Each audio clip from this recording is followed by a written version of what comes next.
So thrilled and honored to be here with my favorite mayor, Miami-Dade County Mayor, water warrior, and our environmental champion here at the most important place we could be able to care about the future of not just the environment, but humanity. Yes. How has it been for you? What does it feel like for you? I know that you've been fighting this fight your entire life, and as Miami-Dade County's elected leader, to be here among all of your peers to discuss this issue. I have to say, I feel really hopeful being here.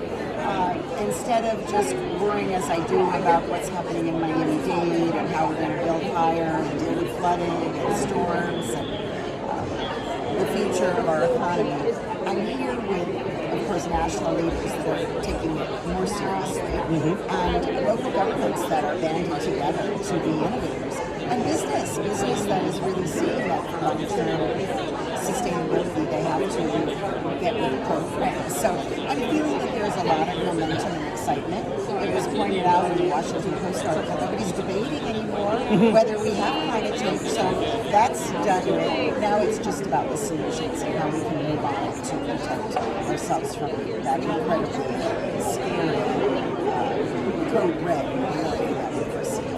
In so many ways, I think I heard the Prime Minister of Great Britain in addressing, the reason we need to act now is because as temperatures rise, more and more harm comes to us and to future generations. And Miami was mentioned by name along with Alexandria as sort of this poster child of a city that needs the global community to stand up and fight for all cities.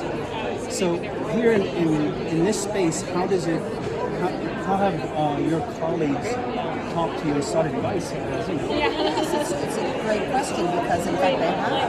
We have a lot of places where there's a stronger environmental movement, let's say, than there is in Miami-Dade, but maybe they're not at such imminent risk. So they're very impressed with what we've done. We have a sea level rise strategy, a climate change strategy, we have a resilient cities commitment. So all of those things are the building blocks that other places don't yet have. So they are very, very interested in how we've been able to move forward.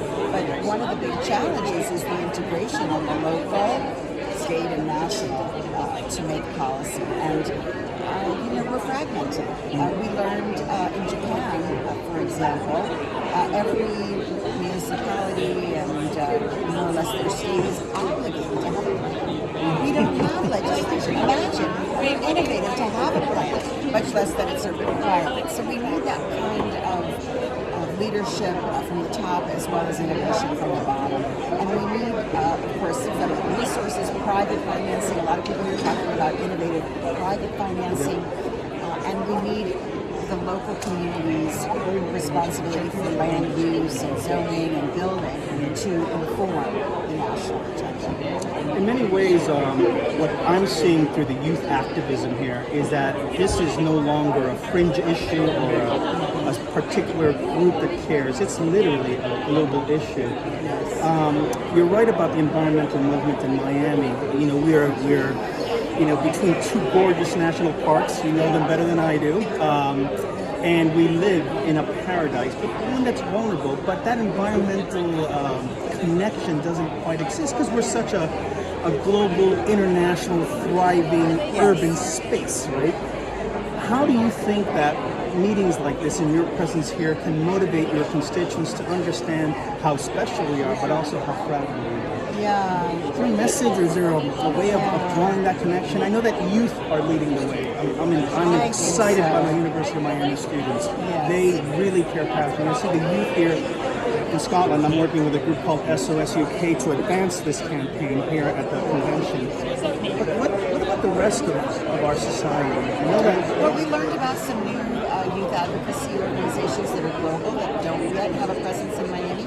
And CLEO, which is one of our activist groups, is partnering up with Generation Climate. Yep. I had a little blog. I saw your blog earlier today with Vietnam. Absolutely. We want to bring all of that activism. And like you say, young people, they know what's coming, and obviously they're telling us we really messed it up, and we need to work harder to secure their future. So I think that it's a moral issue. Yep, I think that clarion call is really what's going to See a push lot of us. clergy here today, just walking here, a lot of clergy. Yes, so very true. It is. It's an existential crisis. So in Miami-Dade, we've been treating it as like an opportunity. Let's create jobs, which is also true, right? There's definitely a silver lining to being ground zero for climate change, but it doesn't. It's like people need to understand the truth, but then have hope that we can do something about it. And so that's what I feel is the message that we need to bring home. There's a lot of talk about technology too, and technology solving it. But I was at the in front of Glasgow City Hall yesterday, speaking with some folks in Glasgow, and they were talking a little bit about prior COPs and the talk of technology. And I clearly love technology and how technology can open spaces. But sometimes it's a trap because we all share the same biology and we feel that we can continue ignoring that biology and that this technology will save the way. At the end of the day, this is a moral issue. It's an existential crisis. And as much as we hate to admit it, it's also a geological crisis that we're facing in Miami, with sea level, right?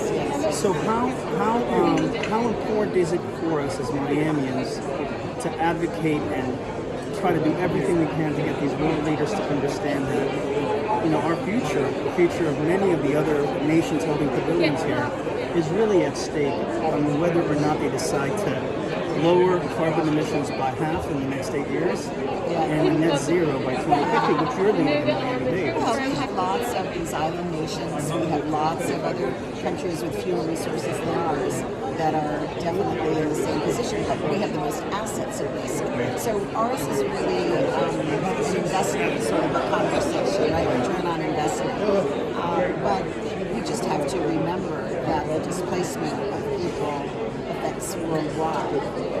And us in the Caribbean Basin, right? Think about it, right? Like what would happen when another Hurricane Maria impacts? So I heard yesterday from Wood, an engineering firm, that they've done mapping of basically where people will move when they're displaced and what will the temperature be in those places. So talking about heat as an even bigger threat than the flooding, because it's more immediate, right? And you can't make it go away.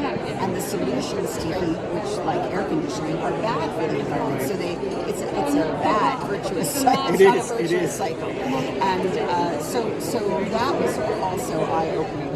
So I think a lot of visualization. You're very good at that. A lot of visualization helps people to really imagine and grapple with it. But again, while we live in paradise and people want to be with us, we want to capture their love of place and put it to good use. Well, we're going to spend the next 12 days here advocating, pushing, but also witnessing what's happening. We're going to be posting these blogs. We're so honored that you're the very first blog inside COP26. You're the very first person to speak to. And Mayor, really, we are so honored that we have a climate leader, an extraordinary climate leader at this moment, at this time. Everyone's talking about in our county. Everyone's talking in this conference about this is it. Everyone from our president to global leaders. This is it. This is the moment to act. And that Miami-Dade constituents are so smart to think of you as a person to lead us and bring us here is an honor to me and so thank you. And of course, I did run to address those challenges, and when people ask me, like, did I feel prepared to deal with the building collapse in Surfside? And of course not, but I did know that there would be crises to deal with, and this was the one that was on my heart. Well, thank you for fighting for us. And you know what? Oh, yeah, we're not wearing these masks. Yeah, what's with that? So we've been tested daily. We're vaccinated. We have to prove it. Yeah, they have passports here, vaccine passports, and daily testing. So we have that. In fact, we're going to do a whole blog piece on just the process of our daily testing and all the stuff we have to do just to get to these badges. It's very liberating, people. Okay. So vaccinate. Yeah. All right. Well, thank you, man. Thank you so much.